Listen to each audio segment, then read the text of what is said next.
Әйелдердің өзінде құмарлығы басым. Кола ішіп қояды, ол да құмарлық. Рас қой. Нан жейді дегенде, бұны қарапайым дүниемен. Бұл жерде біз маятникке ілініп қалмауымыз керекпіз. Маятникті қазіргі таңда психологтар триггер деп айтады. Теңіздің үстінде бір қозғалып тұрады ғой, толқын болған кезде маятник қозғалады. Сол секілді ғой бұл. Ал теңіз қозғалмаса, маятник қозғалмайды. Біздің эмоцияда сондай. Біз сол эмоцияда сол маятникке сигнал беріп қоямыз. Мысалы, сіз тамақ ішіп отырсыз, ана көршіңіз несін жүргізіп жатыр, ремонтын. И сізге кедергі келтіріп жатыр. Сіз не маятникке іліндіңіз. Негатив, яғни жағымсыз. Солардың бәрі энергия жейді. Кім жейді? Ал енді сұраққа жауап беретін болсам, сіздер білет семинарда естідіңіз. Адам дүниеге келгенде 6 мақұлығымен келеді. Оның ішінде періштесі бар, анау шәрпі бар, шайтан деп айтамыз, одан нәпсісі бар деген секілді.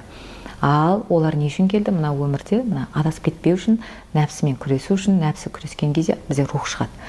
Сол үшін Алла тағала біздің жанымыздың қасына байлап қояды. Ал енді сізге бұл шайтан білет.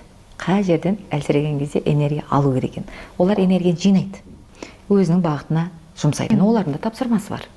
Мен кезінде осы қыздарға айтамын ғой, кәсіпкер болып жүріп, осы білім алған кезде маған осылардың түрлерін үйреткен ұстаздар.